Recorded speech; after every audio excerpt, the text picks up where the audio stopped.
አንደኛ ቆሮንቶስ ምዕራፍ 15 ቁጥር 17 ላይ ክርስቶስም ካልተነሳ እምነታችሁ ከንቱ ናት፣ እስከ አሁን ድረስ በኃጢአት ላይ ናችሁ እያለ ይናገራል።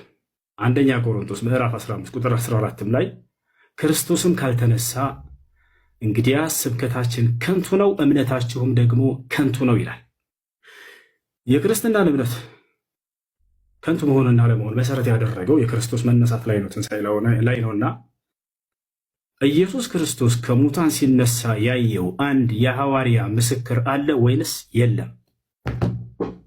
ኦኬ፣ እዛው የጠቀስከው ምዕራፍ ላይ ሜይ ቢ አንደኛ ቆሮንቶስ ምዕራፍ 15 ነው የጠቀስከው። እዛው የጠቀስከው ምዕራፍ ላይ ከቁጥር 1 ጀምረህ አላነበብከውም ወንድማችን። መጽሐፍ እንድታነብልኝ አይደለም አትረብሽ። መጽሐፍ እንድታነብልኝ የጠቀስከው መጽሐፍ ላይ ምስክር ልሰጥህ እኮ ነው። ላነብልህ ነው። ጥያቄውን መልስና ማስረጃ ከዚያ ታነሳለህ። እንደሱ እኮ ነው የሚደረገው። እፎይ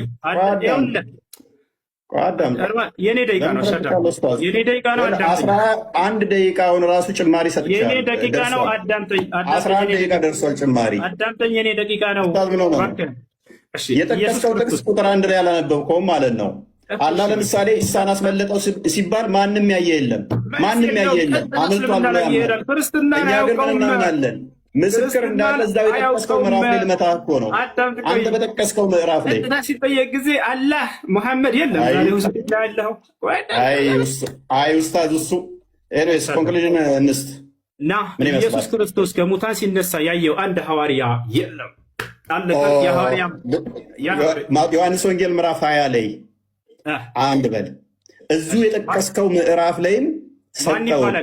አላህ ግን ኢሳን ሲያስመልጠው አንድም ማስረጃ ማምጣት አይቻልም። ኢሳን አስመለጠው ማስረጃ የለም።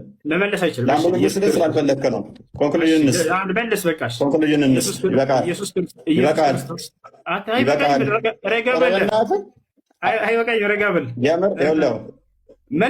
ጭማሪ ራሱ 10 ደቂቃ አንተ አይደለም ደቂቃ ነው የምትይዘው። ያው እኔ ይዣለሁ፣ አሳይሃለሁ። ይኸው አሳይሃለሁ። ያው ኦኬ፣ ስንት ደቂቃ? 9 ደቂቃ 10 ደቂቃ እየሆነ ነው። አንተ ጥሩ ትቀልዳለህ አንተ ኡስታዝ፣ ይመችህ። ኢየሱስ ክርስቶስ ከሙታን ካልተነሳ ክርስትናችን ከንቱ ነው፣ ስብከታችን ከንቱ ነው፣ እምነታችንም ውሸት ነው ብሏል ጳውሎስ። ስለዚህ ክርስቶስ ከሙታን መነሳቱን ያየ አንድ የሐዋርያ ምስክር አለ ወይንስ የለም? እፎይች መልሳት። እሺ